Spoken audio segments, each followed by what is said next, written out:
Gracias por estar aquí con nosotras y con nosotros en Mirada Crítica. Pues desafortunadamente aquí en el país hemos tenido, pues ya sabemos las condiciones de violencia que tenemos en México, que no cesa, que pues le ha pegado prácticamente a todo el país.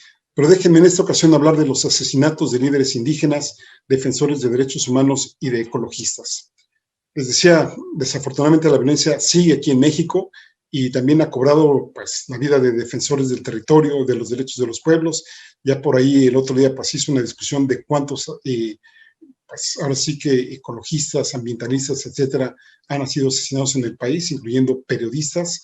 El Reforma sacó por ahí una nota, luego pues la secretaria de Gobernación también sacó pues, otras cifras que inclusive fueron mayores a las que dio el periódico Reforma. Y lo que podemos decir es que pues por supuesto, hay que hablar de todo el contexto de cómo se está dando la violencia en México. Y en este caso, pues bien vale la pena hacer un reconocimiento de todos estos líderes, de todos estos defensores de derechos humanos, así como pues que deberíamos de tratar de impulsar que se aumenten significativamente las medidas de protección a las y los que están con vida y están siendo pues amenazados y presionados precisamente para que desistan en su lucha, pues ahora sí que por la vida en general, no solo por los seres humanos, sino pues prácticamente por todos los seres vivos, ¿no? Hace poco teníamos un análisis con unos colegas que son etólogos, es decir, que estudian el comportamiento animal, por ejemplo, de la importancia de las abejas, ¿no? La importancia que tienen en la polinización de las flores, etcétera, y que mientras más les estemos ahora sí que quitando su ambiente, pues el peligro que también se cierne sobre nosotros es mucho mayor.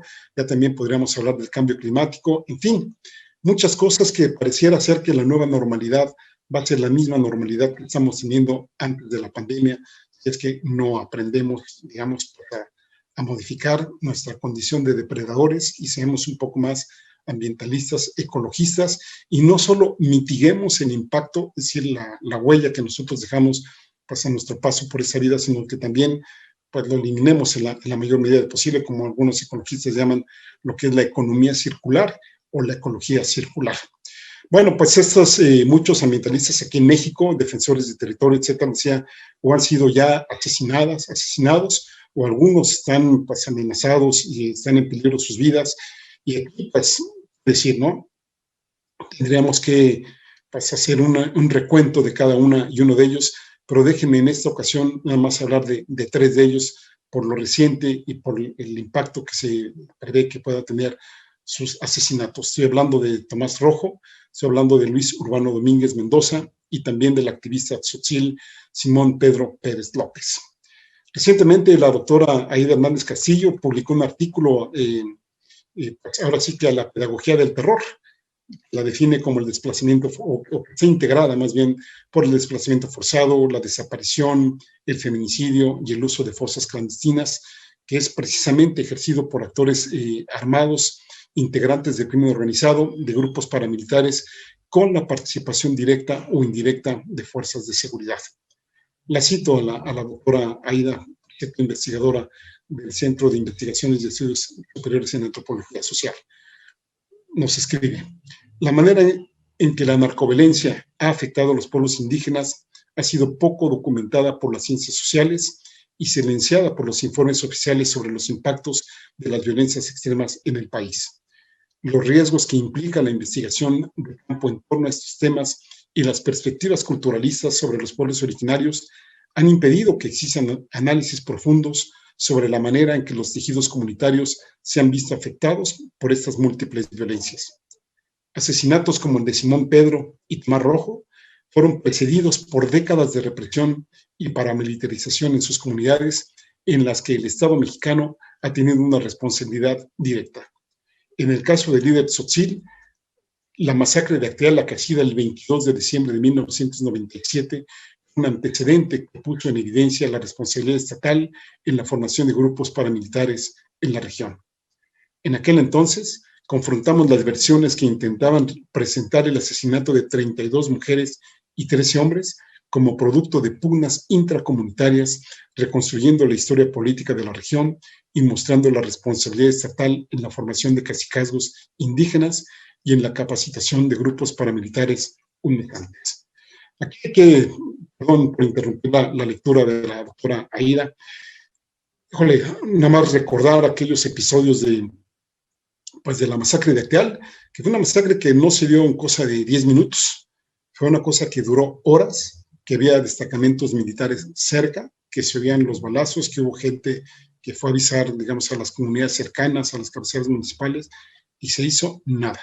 Bueno, ya se hicieron cosas después que desafortunadamente pasó así que, pues, el levantamiento de cuerpos, el levantamiento de mujeres asesinadas, de personas que estuvieron ahí, que fueron pues masacradas, ¿no? Estaban rezando en una ermita.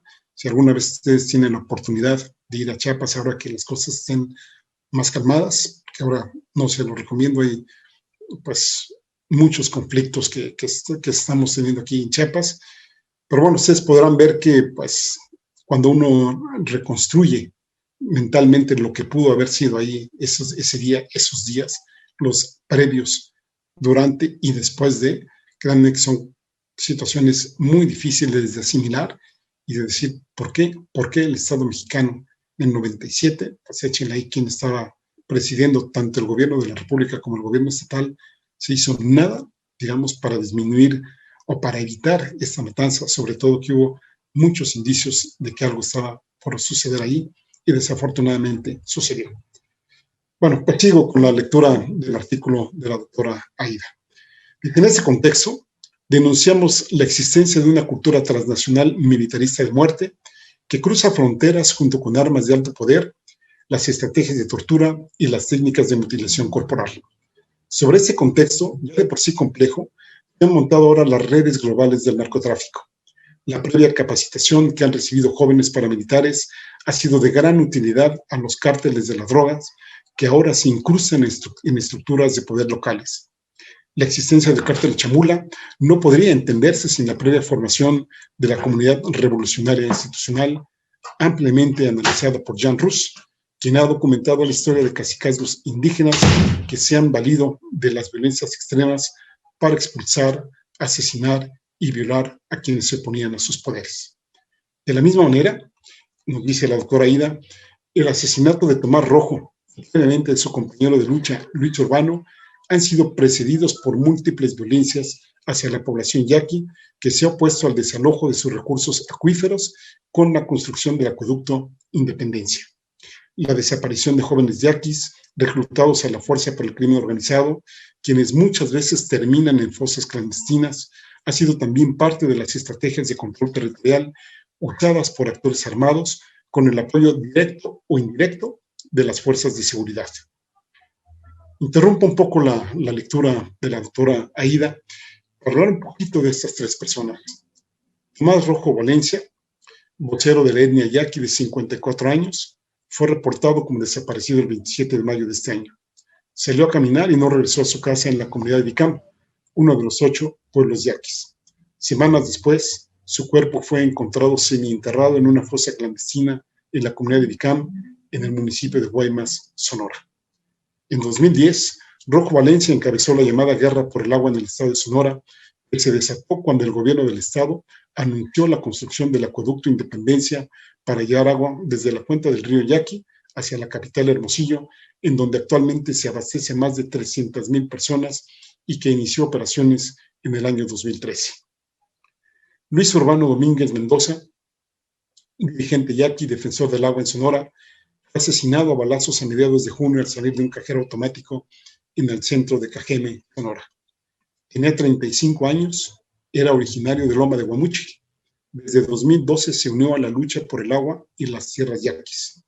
Otro asesinato que hubo en esta época, en esta zona, el 2 de mayo pasado, Agustín El Roque Valdés, de 30 años, jefe de vigilancia de la Guardia Tradicional de la tribu yaqui e hijo de Guillermo Valdés Castillo, gobernador tradicional de Loma de Guamúchil, que fue asesinado por un grupo de sicarios mientras participaba en una fiesta. Y Simón Pedro Pérez López, activista y defensor de derechos humanos, asesinado el 5 de julio en el mercado de Simojovel, en Chiapas. Él iba con su hijo. Desde una motocicleta en movimiento, un sicario le disparó un balazo en la cabeza.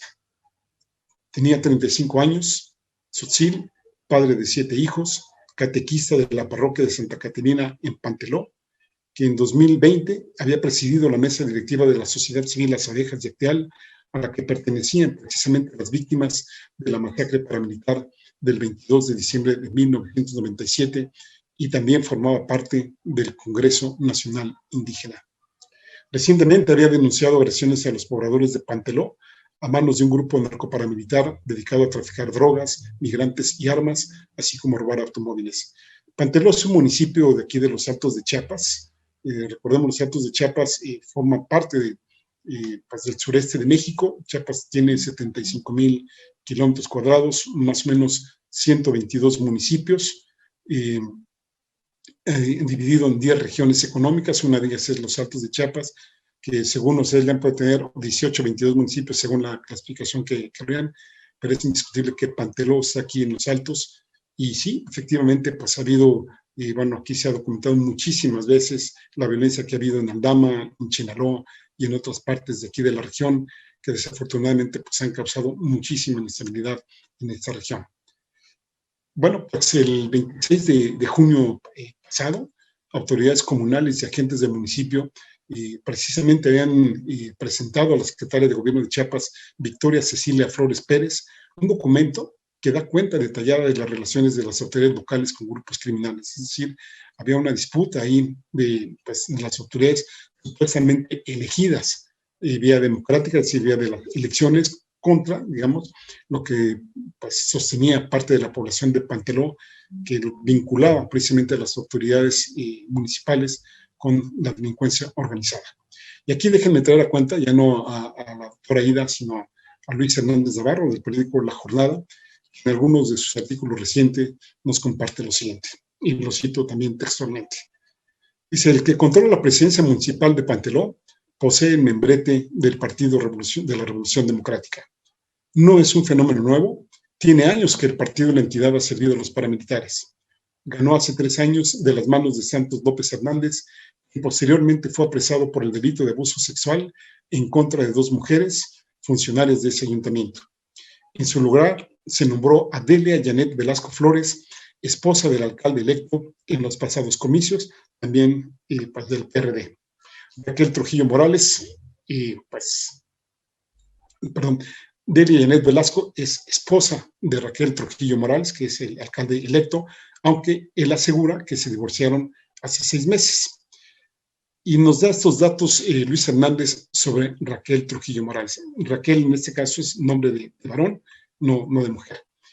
Nos dice Luis Hernández, en 2019 Raquel fue acusado por los habitantes de usurpar funciones como síndico municipal, asaltar ciudadanos y desviar más de 3 millones de pesos.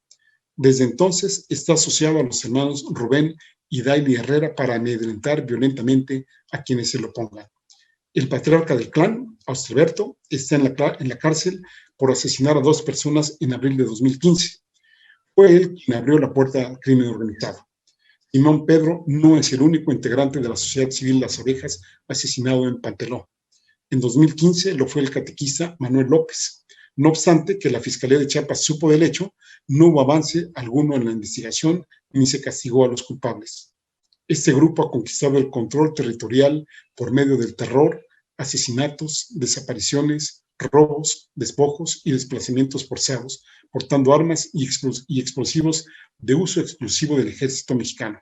No es ajeno a la organización criminal que opera en Chinaló y el cártel de Camola.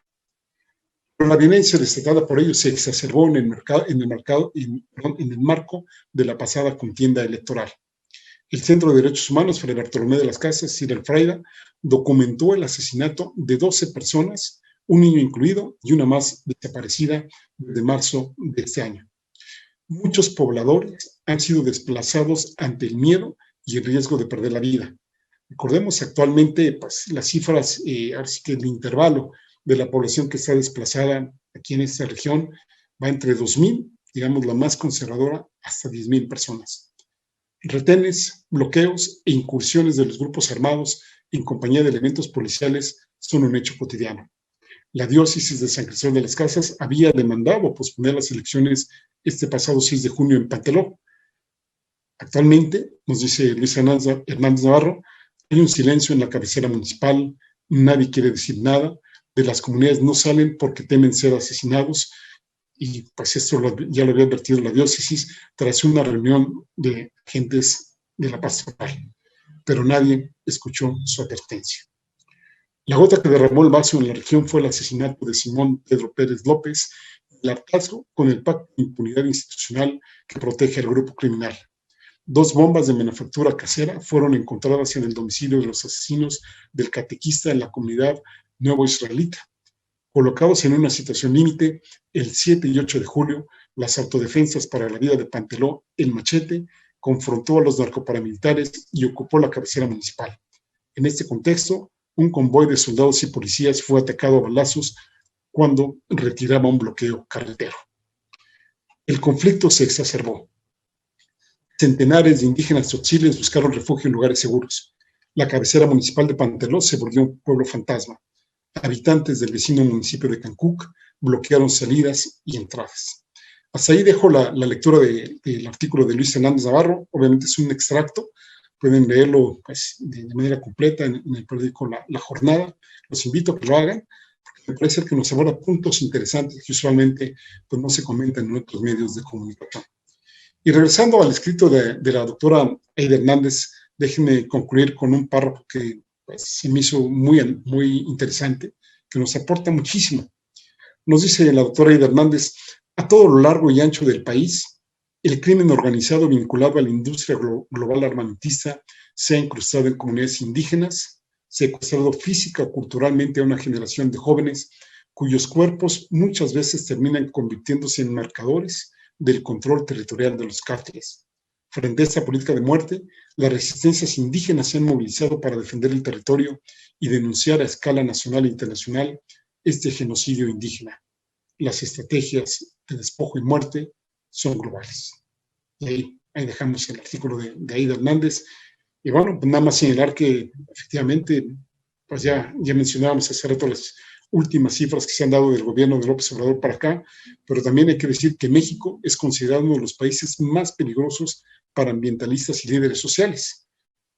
De 2006 a mayo de 2020, 170 personas defensoras de derechos humanos y 2 luchadores sociales desaparecidos tenemos aquí en el país, según la campaña nacional contra la desaparición forzada en México. Es decir, estadísticas nada alentadoras para nuestro país, que nos confrontan, que nos dicen mucho, que nos invitan al análisis, pero también a la acción. ¿No les parece? Vamos a hacer una pausa, vamos a revisar un poco a sus comentarios y a los cartones. Ahora volvemos.